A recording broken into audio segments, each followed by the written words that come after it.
ना तो कार्यभार अपना संभाल सकते हैं बतौर सीएम, ना ही कोई फाइल साइन कर सकते हैं, और बहुत ही संगीन और सख्त आरोप हैं और बहुत ही सख्त कंडीशंस हैं। तो वो भी जानते हैं कि जो पूरा है ये एक बहुत बड़ा ढकोसला है जो उनका बेल है, और असलियत में उनको बाकायदा ट्रायल फेस करना है। तो इसलिए अभी से सिंपैथी लेने के लिए और अगले चुनाव की तैयारी पर नजर रखते हुए वो पूरा माहौल बना रहे हैं। ये बिल्कुल साफ तरीके से जाहिर है, क्योंकि वो जानते हैं कि जल्दी इलेक्शन होंगे और उनको सिंपैथी चाहिए। और कोर्ट में जहां तक ट्रायल की बात है, सब उनका सच का सच और झूठ का झूठ सामने होगा, पानी का पानी और शराब का शराब साबित होगा। तो जाहिर सी बात है वो अभी से माहौल बना रहे हैं चुनाव के लिए। क्या इसको ऐसे भी देखा जाए शाजिया जी कि जो छवि खराब हुई आम आदमी पार्टी की बीते 1-1.5 साल से, उसको कहीं ना कहीं अपनी ओर से क्लियर करने का, साफ करने का प्रयास? आपके पास लौटेंगे फिलहाल शुक्रिया तमाम जानकारी के लिए। तो अरविंद केजरीवाल ने जिस तरीके से आज रविवार के दिन इसे सुपर संडे बना दिया है अपने इस स्टैंड के साथ, अपने इस बड़े फैसले के साथ, लेकिन अरविंद केजरीवाल साफ साफ ये कह रहे हैं कि जो जनता है वो तय करेगी कि मैं ईमानदार या फिर जनता का गुनहगार। 2 दिनों के बाद विधायक दल की बैठक की जाएगी। बैठक में ये साफ हो जाएगा कि अगले कुछ महीनों के लिए दिल्ली का मुख्यमंत्री आखिर कौन है, किसको कार्यभार मिलता है। इसी के साथ साथ बड़ी बात दरअसल ये भी कि कुछ दिनों में हरियाणा में विधानसभा चुनाव होने वाले हैं, इसके बाद फरवरी में दिल्ली में चुनाव होने वाले हैं। तो इन दोनों ही चुनाव के पहले अरविंद केजरीवाल का मुख्यमंत्री के पद से इस्तीफा देना इन दोनों ही राज्यों के चुनाव पर कितना असर डालता है, साथ ही नजरें उस तीसरे चेहरे को लेकर के भी जताई जा रही है। जो तीसरा चेहरा 2 दिनों के बाद मुख्यमंत्री के कुर्सी पर बैठने वाला है। लेकिन इस बीच मुख्यमंत्री ने क्या कुछ कहा, दिल्ली के मुख्यमंत्री ने, फिलहाल तो मुख्यमंत्री है, तो क्या कुछ कहा गया उनकी ओर से आज पार्टी मुख्यालय पर, सुनाते हैं आपको। तो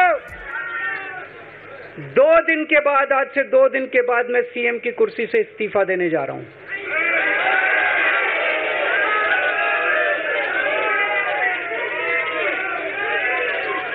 और मैं तब तक सीएम की कुर्सी पे नहीं बैठूंगा जब तक जनता अपना फैसला ना सुना दे।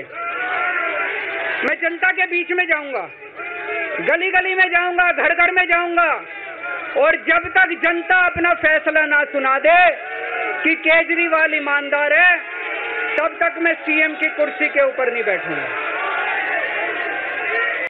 तो जनता के फैसले तक सीएम की कुर्सी पर नहीं बैठूंगा। सिसोदिया भी डिप्टी सीएम नहीं रहेंगे, हालांकि पहले से भी वो उनकी ओर से इस्तीफा दिया जा चुका है।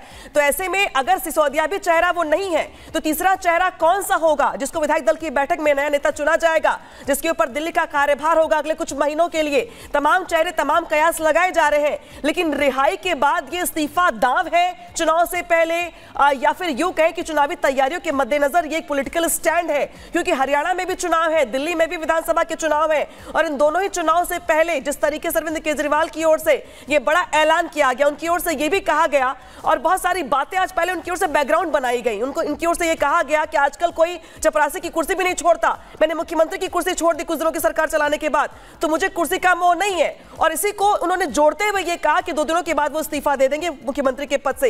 यानी कि जिस तरीके से 177 दिन मुख्यमंत्री अरविंद केजरीवाल दिल्ली में जेल में रहे, तिहाड़ में रहे, लेकिन तब भी जब सवाल पूछे गए उनसे, जब सवाल पूछे गए कि भाई दिल्ली में सरकार आखिर कौन चला रहा है, दिल्ली का आखिर कौन देख रेख कर रहा है, तब भी अरविंद केजरीवाल ने इस्तीफा नहीं दिया। लेकिन जैसे ही वो जेल से बाहर आए, जेल से बाहर आने के 2 दिनों के बाद ही उनकी ओर से ये बड़ा ऐलान कर दिया गया कि वो 2 दिनों के बाद इस्तीफा देने वाले हैं। ऐसे में बहुत सारे सवाल खड़े हो रहे हैं कि आखिर तब इस्तीफा नहीं तो आखिर अब क्यों? क्या ये छवि को साफ करने की कोशिश पर है, या फिर 2 राज्यों में चूंकि चुनाव होने वाले हैं, लिहाजा अरविंद केजरीवाल ये जानते हैं कि जो छवि खराब हुई आम आदमी पार्टी की बीते कुछ महीनों में, कुछ सालों में, वो इस छवि के साथ अगर चुनाव में जाते हैं या मुख्यमंत्री के पद पर जाते हैं, तो ये शायद माना जाता कि उन्हें पद का लालच है, कुर्सी का लालच है, लोभ है। लिहाजा आज उनकी ओर से ये बड़ा ऐलान किया गया। लेकिन नजरें मीनाक्षी इस बात को भी लेकर रहेंगी कि अगले कुछ महीने बहुत खास रहने वाले दिल्ली के लिए, हरियाणा के लिहाज से भी। ऐसे में तीसरा वो चेहरा कौन सा होगा जो दिल्ली का मुख्यमंत्री के तौर पे कार्यभार संभालेगा? बिल्कुल, वो बड़ा जो पॉलिटिकल डैमेज हुआ था उससे भी कहीं ना कहीं कंट्रोल करने की ये कोशिश भी मानी जा सकती है, क्योंकि मुख्यमंत्री अरविंद केजरीवाल से लेकर के मनीष सिसोदिया तक, संजय सिंह तक, आम आदमी पार्टी के तमाम बड़े नेता जेल के अंदर थे। सवाल बाहर उठाए जा रहे थे हर विपक्षी पार्टी के द्वारा कि अगर इतने ही साफ सुथरे हैं तो तमाम बड़े नेता जेल के अंदर क्यों बैठे हुए हैं। अब ऐसे में उनका कहना है कि मैं खुद जाऊंगा जनता के बीच में, और जो डेप्यूटी सीएम रहे थे जिन्होंने अपना इस्तीफा दे दिया था, हालांकि बाद में मनीष सिसोदिया, उनको भी लेकर के जाऊंगा, और अब ये जनता अदालत में अपना फैसला सुनाएगी कि मैं सही हूं या गलत हूं, और जब तक जनता ये फैसला नहीं सुना देती है तब तक और तस्वीर दिखा रहे हैं आपको पार्टी मुख्यालय की, जहां अरविंद केजरीवाल कुछ देर पहले जिन्होंने इस्तीफा देने का ऐलान किया, इसके बाद वो पार्टी मुख्यालय से निकल रहे हैं। तस्वीर दिखा रहे हैं आपको, लाइव तस्वीरें हैं ये दिल्ली मुख्यालय से। अरविंद केजरीवाल पार्टी मुख्यालय से कार्यकर्ताओं को संबोधित करने के बाद वो निकले हैं। कल आपको याद होगा अरविंद केजरीवाल कल हनुमान मंदिर गए थे सीपी में, वहां पे आशीर्वाद लिया, उसके बाद दिन भर कार्यकर्ताओं से मुलाकात की। आज भी यही कहा गया कि अरविंद केजरीवाल पार्टी मुख्यालय पहुंच रहे हैं और वहां वो कार्यकर्ताओं से बात करेंगे, मुलाकात करेंगे। लेकिन मुलाकात बात के बीच संबोधित करते हुए दिल्ली के मुख्यमंत्री के पद से इस्तीफा देने का ऐलान किया गया उनकी ओर से। फ्रंट सीट पर बैठे दिखाई दे रहे आपको भगवंत मान, पंजाब के मुख्यमंत्री। इसके अलावा तमाम जो पार्टी के कोर नेता रहे अरविंद केजरीवाल के करीबी, उनको भी देख पा रहे हैं आप। गाड़ी में जो काफिला देख रहे हैं आप, वो काफिला अब निकल रहा है पार्टी मुख्यालय से।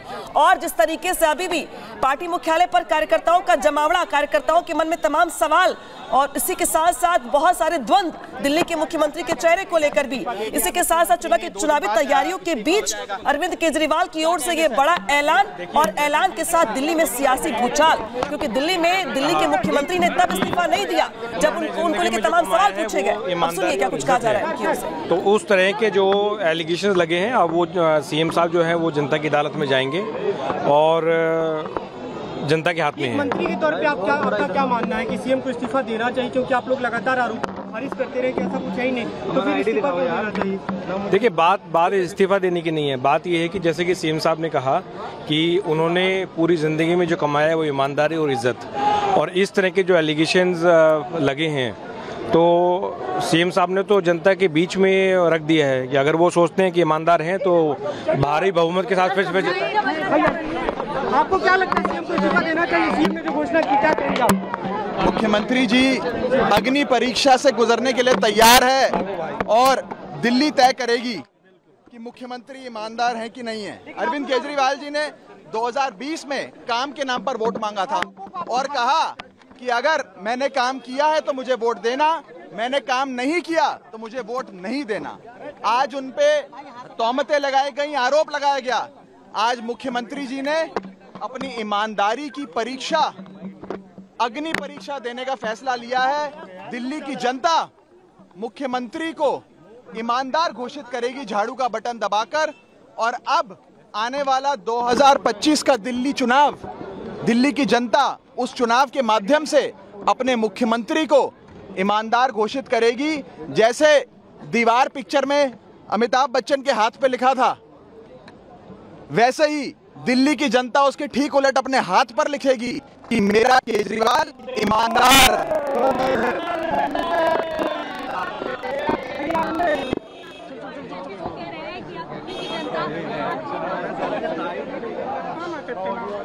राघव चड्ढा को सुन रहे थे आप कि उन्होंने कहा है कि अब दिल्ली की जनता के बीच में जाएंगे और जनता ही हिसाब करेगी कि आखिरकार ईमानदार